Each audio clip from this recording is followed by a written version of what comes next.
Chicho, en ¿Cómo Honda vas? está bien, bien, bien. Estoy, no sé, te digo caliente, pero tengo claro que Honda está trabajando a tope, Honda y Mark, para llegar a los entrenamientos de Sepang a tope, ¿eh?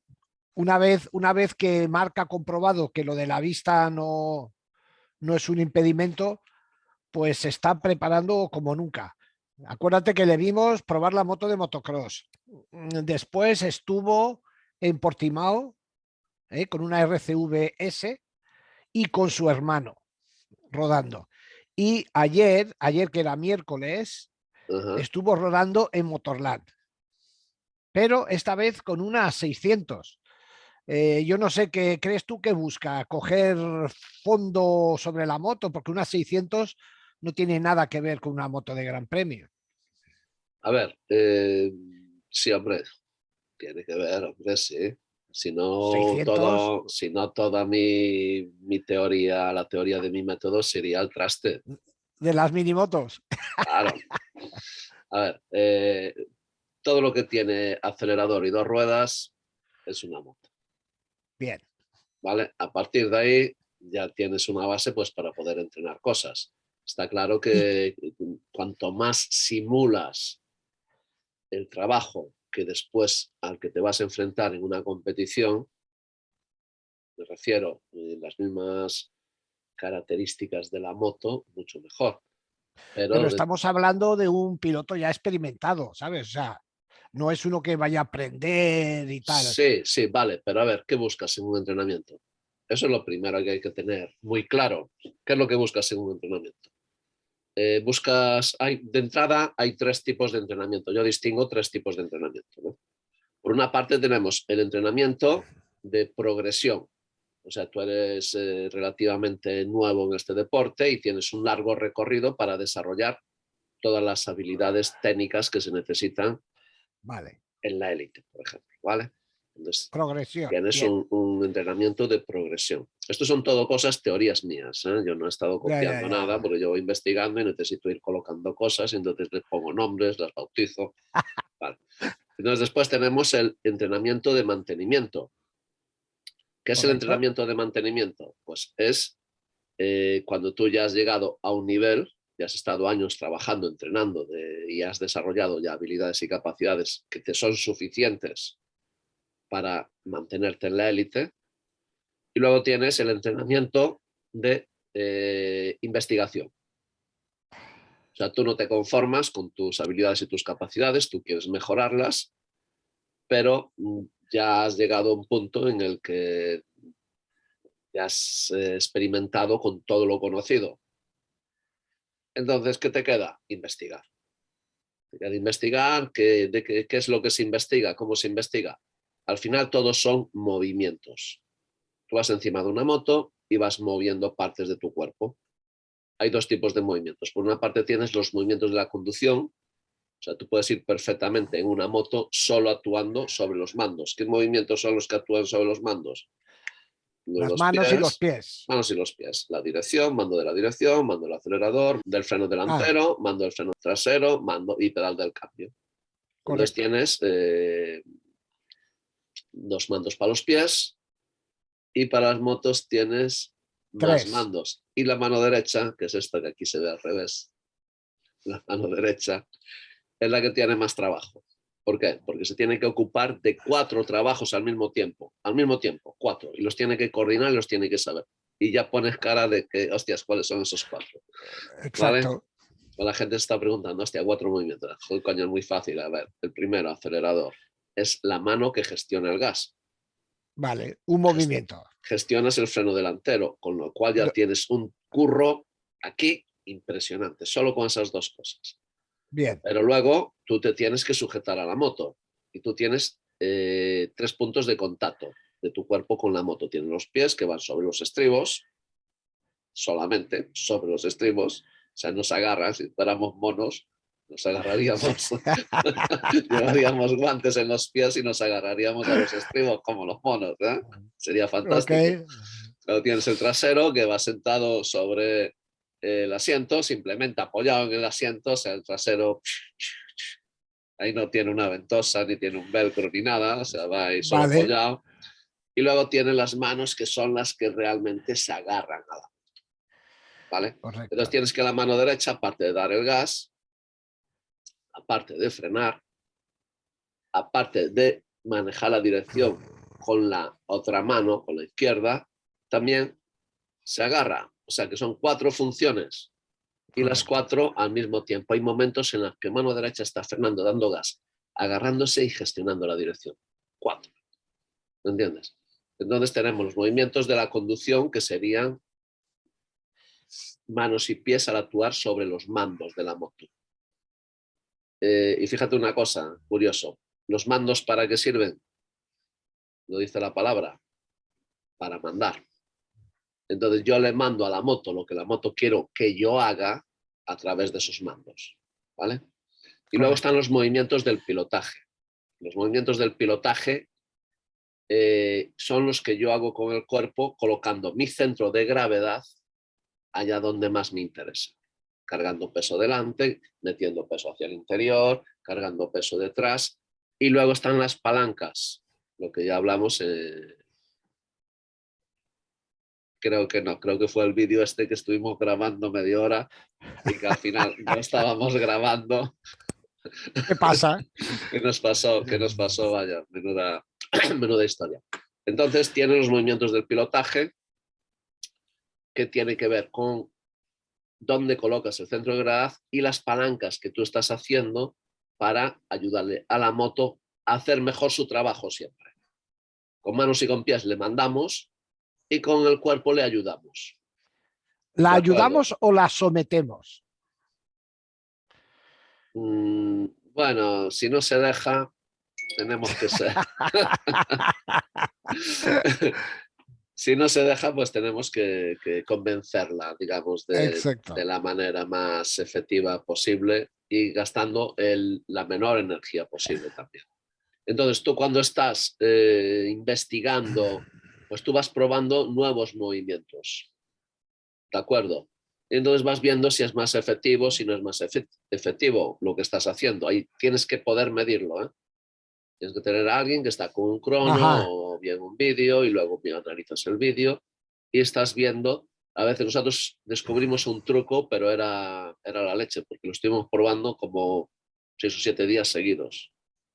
Y ese truco al cabo de 20 vueltas nos daba unas centésimas siempre de mejora. Pero eran unas centésimas nada más. ¿Sabes qué te Sí, digo? pero en una maniobra. Sí, eran unas centésimas Si y siempre, repites varias siempre veces en maniobra, pues siempre que ganas. lo probábamos nos daba esas centésimas de más. Entonces regresábamos a la manera anterior de hacer las cosas y veíamos que también perdíamos esas centésimas. Lo volvíamos a probar porque no estábamos seguros. Como era tan poquito, no estábamos seguros, ¿sabes? Y Qué así bueno. estuvimos, pam, pam, pam. Este tipo de trabajo también es muy bueno porque hace que el piloto desarrolle la sensibilidad de notar esos pequeños cambios, si esos pequeños cambios le van bien o no. Claro, tú al principio no te enteras, pero cuando tú llevas mucho tiempo trabajando en ese entrenamiento de investigación, el piloto va desarrollando sensibilidades. Entonces ya Qué bueno. automáticamente ya él ya no necesita a alguien que le está tomando tiempo, sino que él automáticamente hace un pequeño cambio y dice, hostia, no, esto no va bien. Coño, esto sí, ¿me entiendes?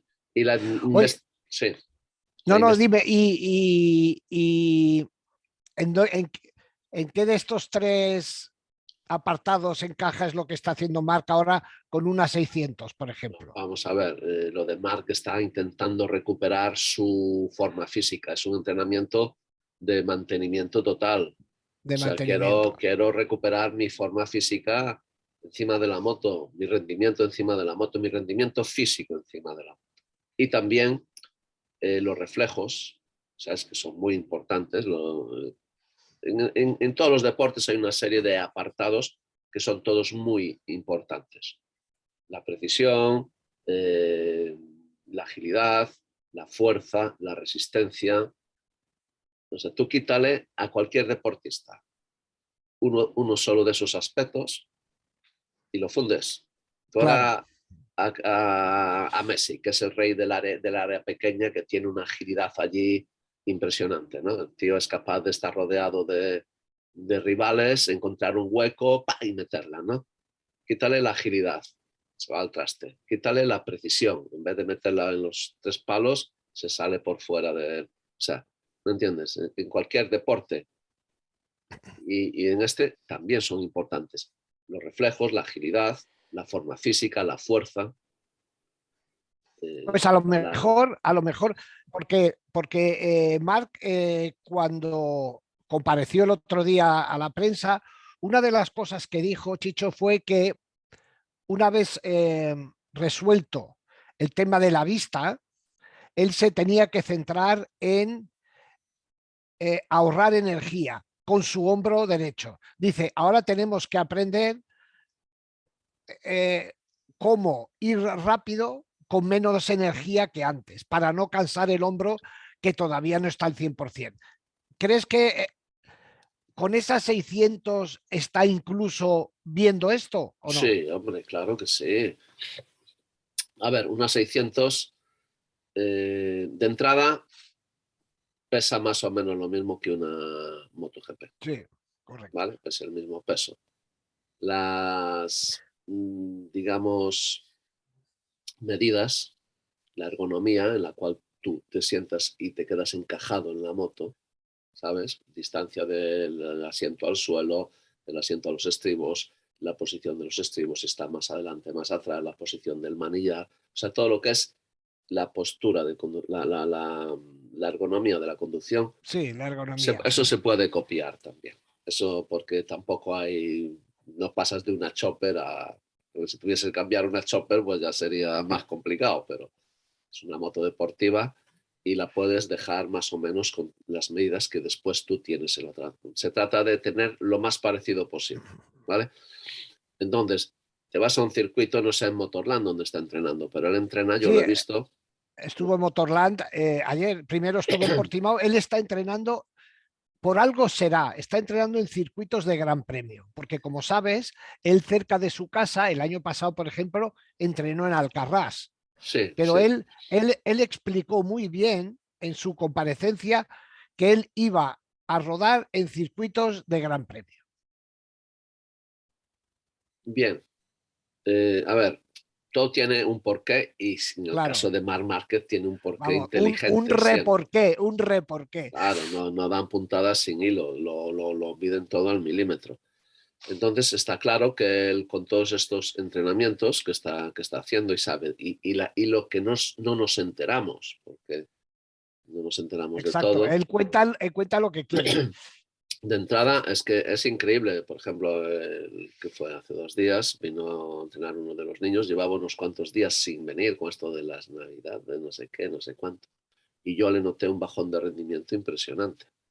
O sea, si tú no estás encima de la moto, olvídate, tus habilidades y capacidades pues se van deshinchando. Entonces, de entrada, 3 meses sin poder subirse en una moto, él ahora tiene que recuperar todo ese tiempo que no ha estado entrenando. Sí, Y aparte con 2 objetivos más. El objetivo de comprobar que de la vista está todo correcto, pero muy importante esto que tú estás comentando. Tengo que encontrar la manera de no que ese déficit que tengo ahora en el hombro, porque no lo tengo al 100%, ese déficit, de qué manera yo piloto para que a partir de media carrera o a final de carrera, no sé cuándo, porque al principio, quieras o no quieras, pues estará fuerte, pero después va bajando su rendimiento.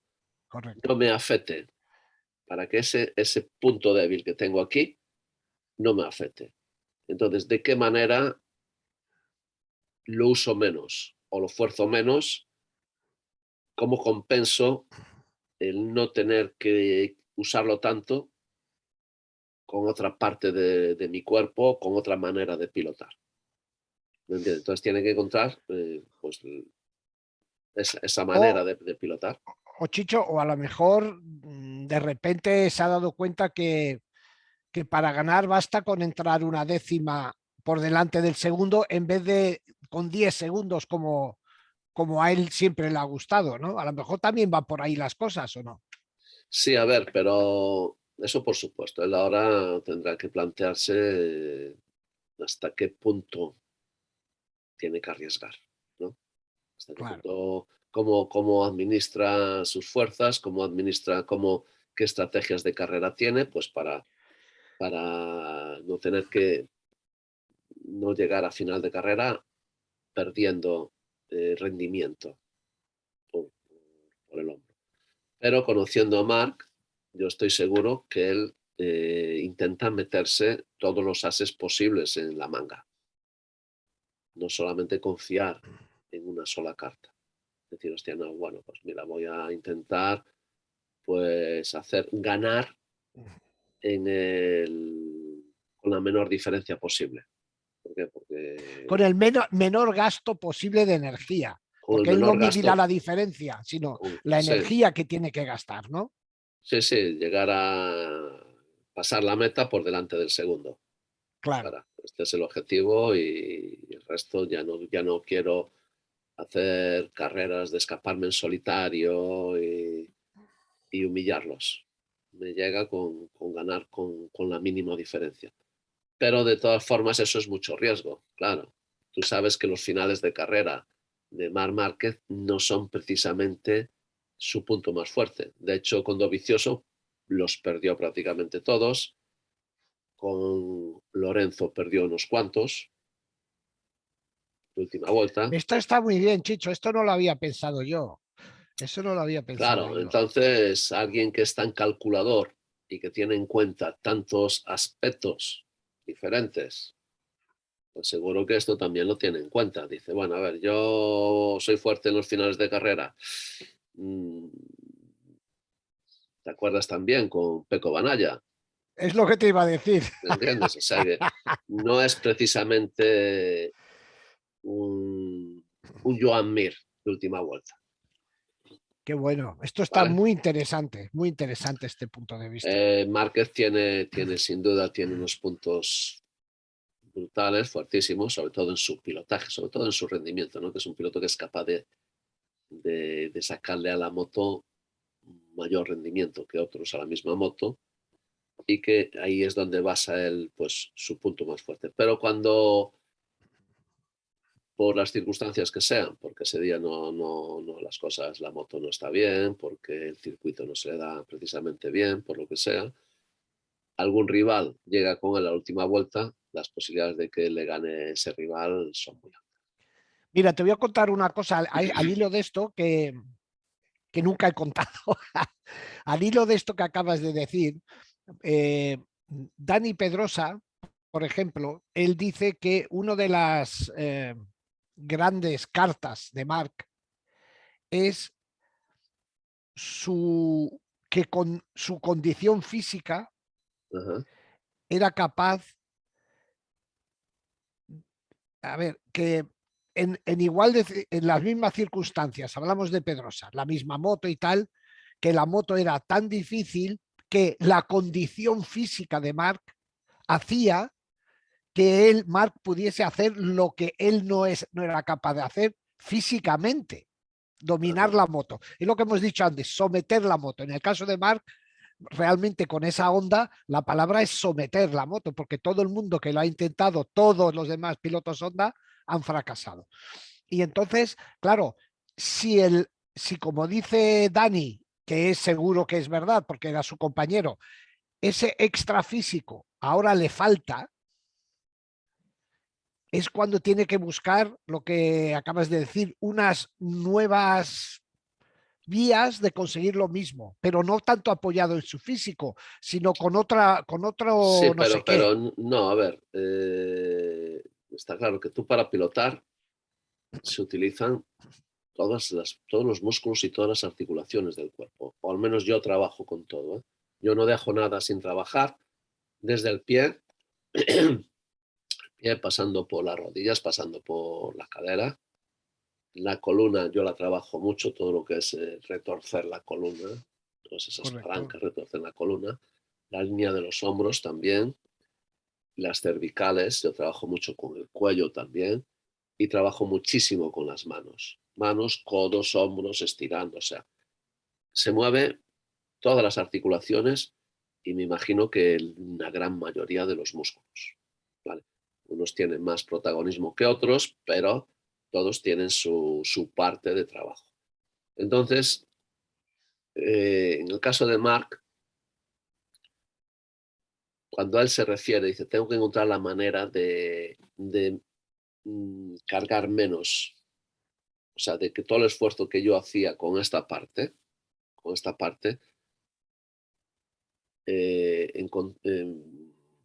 que lo hagan otros músculos o que lo hagan otras partes del cuerpo, ¿vale? Esto es como esas operaciones que hay con la gente cuando le da un ictus, ¿sabes? Ajá. Y que dejan de hablar, pierden el habla Tiene o, que volver a entrenarlo. o caminar. ¿Es por qué? Porque hay una parte de su cerebro que es la que se encarga de una determinada función, de repente, pues con el ictus ese ha dejado de, no le ha llegado el riego, ¡pam! Se ha desconectado. Y se ha quedado ahí sin funcionar y no va a volver a funcionar. Entonces, ¿cómo vuelvo a tener esa función que antes hacía? Pues otra parte del cerebro se va a encargar de ella. Entonces Qué tengo que bueno. entrenarla y tengo que volver a generar todo unos hábitos, unas reacciones, un aprendizaje que se ocupe otra vez de esa función y que se ocupe bien. No siempre se consigue, pero Claro. sí se consigue. Entonces sería algo así. Esto no me funciona muy bien. ¿De qué manera con el resto del cuerpo, el resto de mis articulaciones, Claro, de músculos, de tal? salgo en apoyo de ese hombro. Exactamente. Entonces podría ir Y por ahí. otra cosa, y además de todo lo que has comentado, lo que está clarísimo es que Mark quiere llegar a las pruebas de Sepang sin tener que usarlas para coger el ritmo. ¿Sabes lo que te digo? Quiere llegar allí, como estas pruebas de Malasia serán tan importantes, que solo son 2 días, 5 y 6 de febrero, son súper importantes porque, como hablaremos después, hay una moto nueva y tal y cual. Él no quiere llegar a Sepang y decir, a ver cómo estoy. No, él quiere llegar y ¡pum! Subirse la Claro, moto y dar claro. gas para poder hacer el trabajo que de él esperan en HRC y él quiere hacer con la moto nueva, que es porque esa moto nueva tiene que funcionar sí o sí. Tiene que funcionar sí o sí para intentar neutralizar la Super Ducati de Gigi Dall'Igna, ¿no? Entonces él, hoy cuando grabamos esto, creo que es el día, a ver qué día es hoy, día 20, jueves 20 de enero. Él se irá a Malasia dentro de 10 días. Y estoy seguro que estos 10 días, este entrenamiento va a ser sin parar, ¿eh? Circuito de velocidad, obviamente el gimnasio, motocross para coger la habilidad de corregir la moto en caso de deslizamiento. Mark va a llegar o pretende llegar a los entrenamientos hecho un toro, un longines, como se dice en Madrid. Bien, a ver, es que si no tiene razón de ser que vaya a los entrenamientos. Si él no está al 100% o cercano de su mejor rendimiento, porque ahí va a ser moto nueva. ¿Cómo es el entrenamiento cuando tú tienes que estar poniendo a punto una moto nueva? Pues es entrar y salir, entrar y salir, entrar y Entrar y salir. O sea, salir tú al constantemente. principio darás una tanda más o menos larga para empezar a entender la moto y a partir de ahí es un entrenamiento. Y claro, para dar una buena información tú necesitas llevar la moto al límite. Pues si Claro. llevas la moto un 80% o un 90%, la moto va a ir muy Puedes bien. probar algunas cosas, pero no las cosas que marcan la diferencia en un mano a mano, por ejemplo, ¿verdad? No, no, claro, a ver, tú tienes que llevar la moto al límite porque luego en carrera vas a estar pilotando esa moto al límite durante 43 minutos. Entonces, ¿de qué sirve rodar 2 segundos más lento?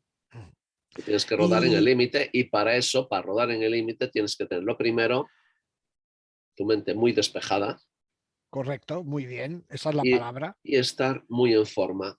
Porque claro, Sí, sí, el cansancio físico también hace que tu mente se nuble. que no funcione correctamente. Cuando estamos cansados físicamente, la mente no te pongas a pensar cosas importantes cuando estás ahí. Sí, nos Súper. pasa a nosotros, a mí me pasa durante el día a día, o sea, en el día a día, por la mañana, yo noto que mi cerebro funciona a una velocidad y por la noche es otra. O sea, a partir de yo es que cuando se va el sol, de repente Ajá. el cerebro dice, no, no, no, Se esto ya acabó, no, ¿no? se acabó la batería. Oye, Bien, pues y te pasa todo lo contrario. Yo a las 2 de la mañana estoy fresco como una lechuga, estoy en mi claro, mejor porque tú debes momento, de tengo las funcionar ideas en, claras. Chicho, tú debes Y de funcionar en horario australiano o algo en el horario mexicano. mexicano, ahí, ahí, Desde ahí. a mí, desde que me fui a México y estuve viviendo allá por temporadas, pues me Te has cambió, quedado enganchado me allí, te has cambió. quedado Entonces, yo a enganchado. las 2 3 de la mañana estoy así con los ojos abiertos y estoy ya fantástico.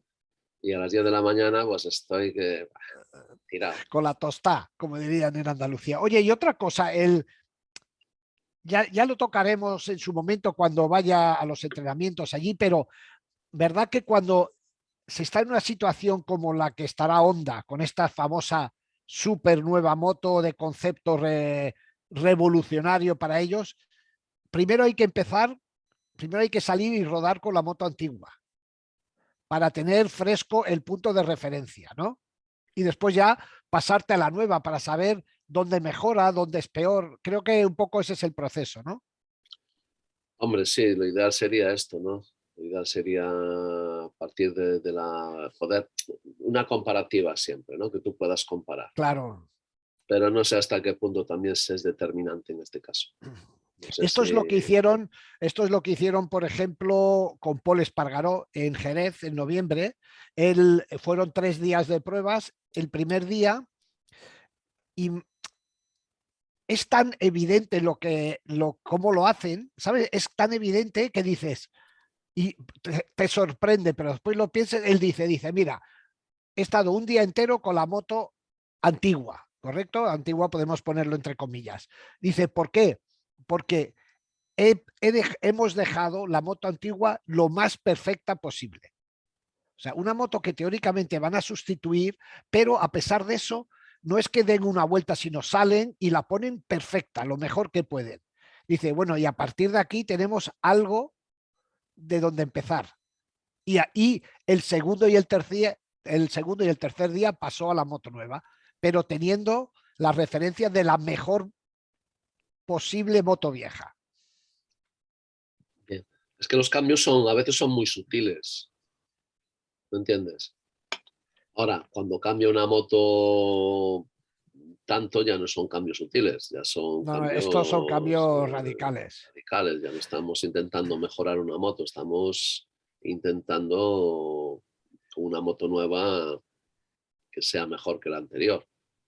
Claro, y sobre todo cuando hablan, yo insisto, los propios ingenieros de Honda a mitad de la pasada temporada en Misano, acuérdate que tuvieron un entrenamiento después de un gran premio, dijeron que la moto del 2022 iba a ser conceptualmente nueva. Esto es un paso enorme, porque es el concepto que han usado, cómo entienden la moto, dónde ponen, por ejemplo, el peso, o sea, si es más un peso delante o más un peso detrás.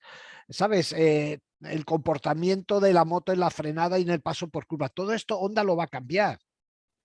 ¿Por qué? Porque le ha obligado un tío de Italia, ¿no? Un tal Gigi Daliña, les ha vuelto locos con la moto que ha hecho y estos para estar allí necesitan cambiar lo que antes era dogma. Esta es la palabra. Antes el dogma de Honda teóricamente va a cambiar. Ajá.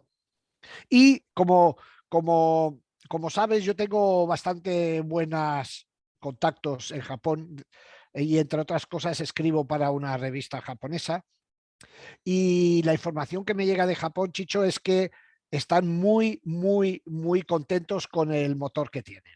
Yo ante esto no tengo ninguna duda porque Honda, si sabe hacer algo, son motores. Pero después, como bien sabes, los motores se pueden evaluar con mucha precisión, ¿no? Porque tienes el banco de pruebas, tienes 1000 sensores que te pueden explicar, puedes correr la curva de potencia de aquí para allá y tal. Pero en cambio lo que no se puede medir en una moto es el chasis.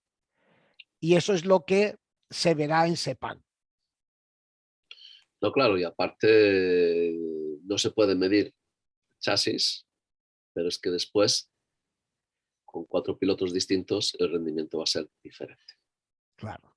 O sea, ya no es que tampoco una vez que lo mides en la pista ya sabes que va a ir bien con todos. No, no funciona así esto. En caso de Honda no funciona así. Ahora que estoy pensando, en Jerez Honda tenía dos tipos de motores diferentes, que sabiendo Honda seguro que los llevan también en Sepang como siempre han hecho en el pasado, y será Mark el encargado de elegir o este motor más puntiagudo, menos puntiagudo, con más empuje a medios, con más empuje arriba. Es decir, Mark va a tener un trabajo en Sepang brutal, brutal. Pues imagínate si no llega al 100%, pues la Claro. cosa se va a complicar. Si solamente tiene gasolina para un día de trabajo, pues el segundo día pues tendrán que trabajar otras cosas. Eh, a depender mucho de esto, ¿no? De qué capacidad tiene de mantener el rendimiento al 100% en cuántas vueltas al día. Mira, yo alguna vez he hablado con Michele Pirro, que sabes que está considerado el mejor piloto de pruebas de MotoGP, ¿no? Y él me ha dicho que lo difícil de ser un piloto de pruebas es que, lo que hemos hablado antes, tú tienes que tener en teoría el mismo criterio a las 11 de la mañana que a las 5 de la tarde para evaluar una cosa. Y eso es súper difícil, porque a lo largo del día, como eso, Claro, claro. como es, tu energía va cambiando. Y entonces, ellos, por ejemplo, hacen una cosa, ellos prueban en la primera parte del día una cosa, después, bueno, prueban todo a lo largo del día.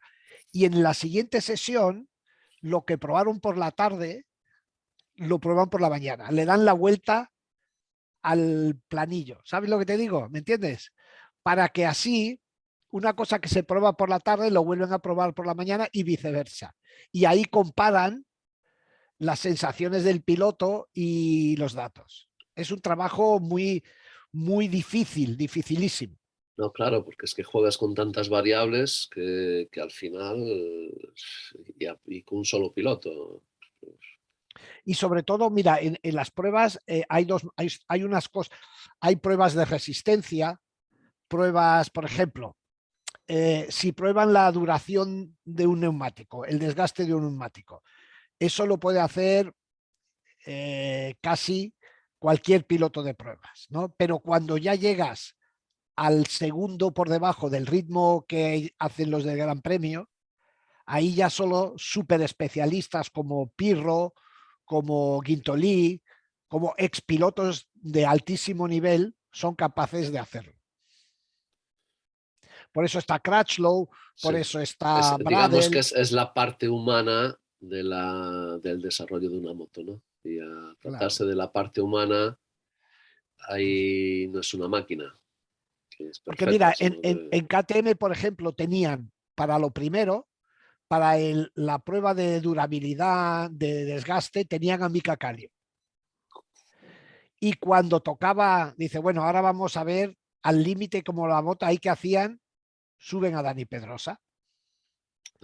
Claro. Dani no se va a poner a dar 100 vueltas a un circuito a ver cómo se desgasta el cigüeñal. Eso no lo hace él. Igual que las fábricas japonesas tienen a los japoneses ahí en Japón y después cuando vienen tiene lo que te he dicho. Suzuki tiene a Ginton Lee, Yamaha tiene a Crutchlow, Honda tiene a Bradel. O sea, hay varios niveles de pilotos de pruebas. No, claro, claro, pero eso es un trabajo muy delicado Muy delicado. y como no aciertes, porque tú fíjate, es que al final estamos trabajando con, si tú consigues mejorar una centésima por curva en un circuito de 15 Joder, que es un curvas, montón. es una décima y media por vuelta. O sea, es una centésima por curva. ¿Y cómo tú sabes esa centésima si está o no está? Si la consigues, si no la consigues, si este cambio que le has hecho a la moto funciona o no funciona. Ese es un trabajo muy complicado.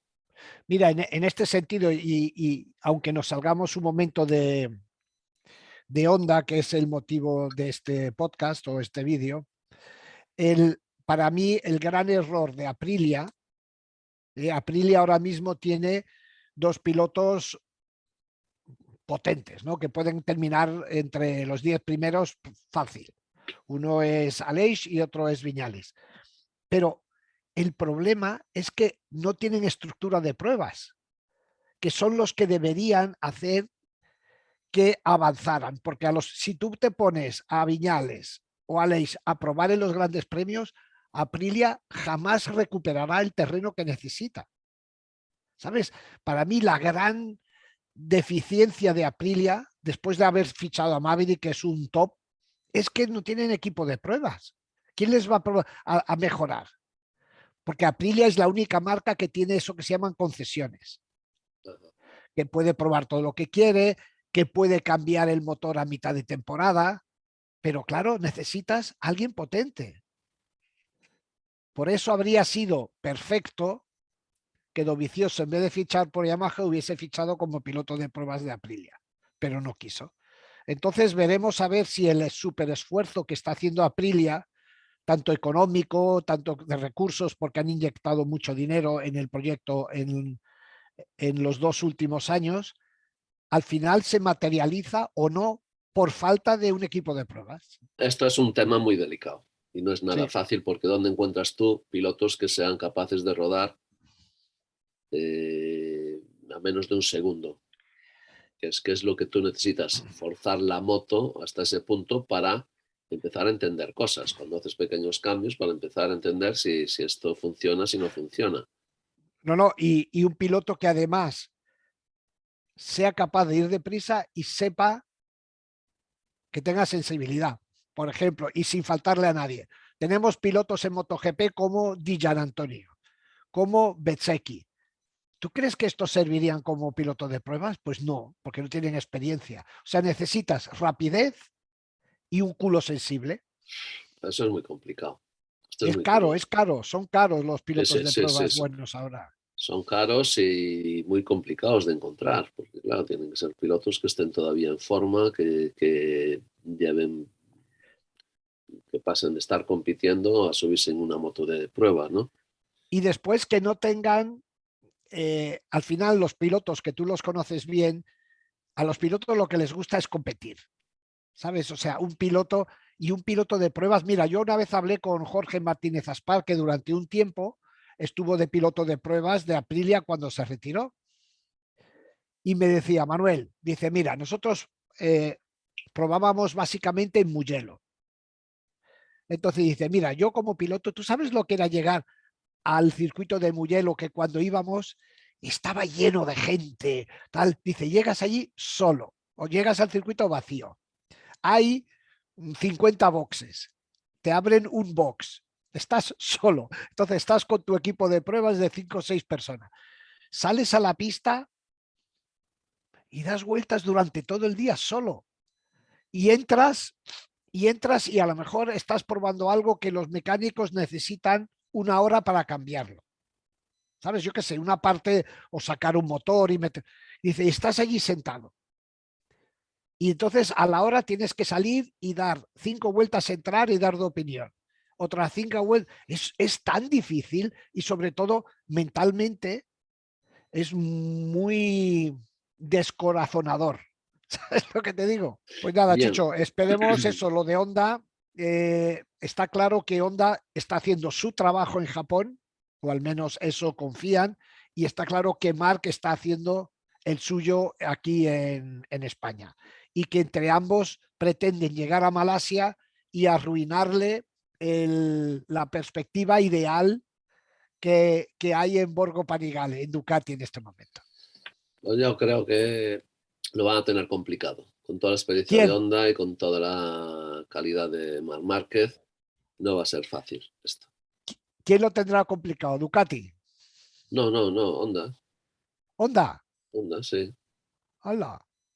Sí, vamos a ver, porque piensa que la moto de Daliña es una moto que no ha dejado de evolucionar desde hace unos cuantos años.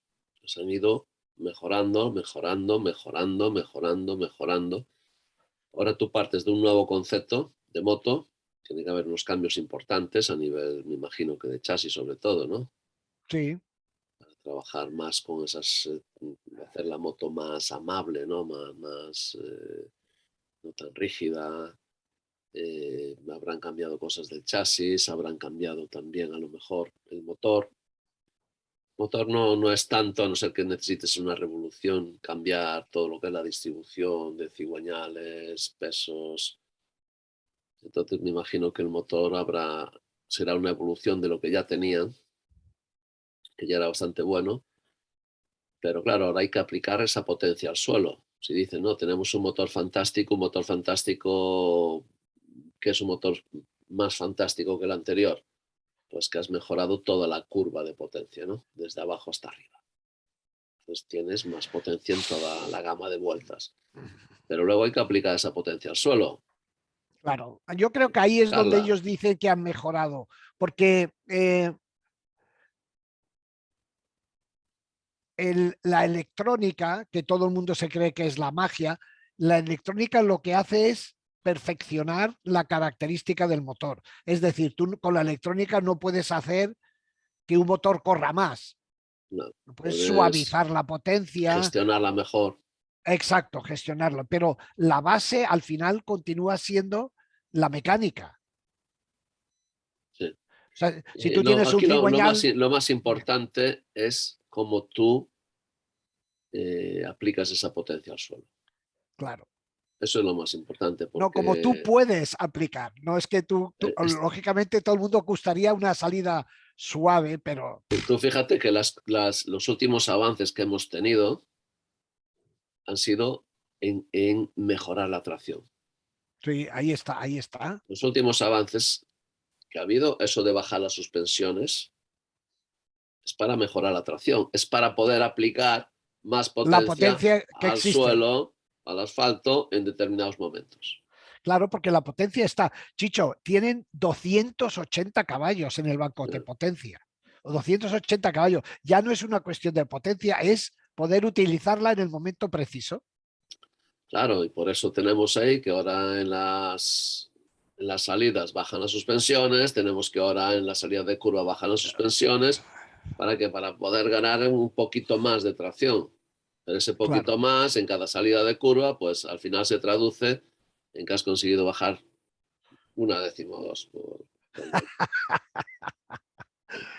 En Claro, fin. es que los avances, ayer veía, en Twitter, sigo La Mala Suerte Ediciones, que es una gente que edita libros y consigue fotos fantásticas. Y se veía las fotos de las primeras motos que usaron frenos de disco, que eran las Benelli de Tarquino Provini ¡Hala!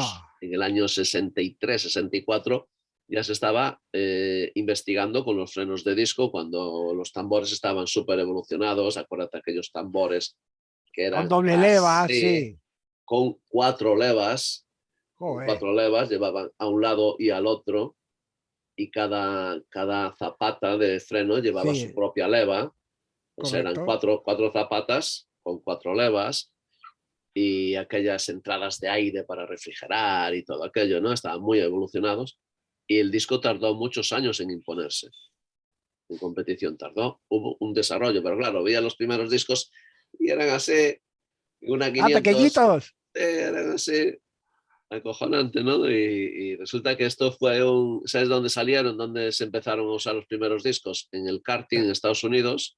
Entonces ¡Hala! había una empresa que fabricaba discos para karting y Claro. de ahí pues dije, coño, a ver, vamos a probarlo en una moto. Una moto de carrera, hostia, esto no va, esto no funciona. No.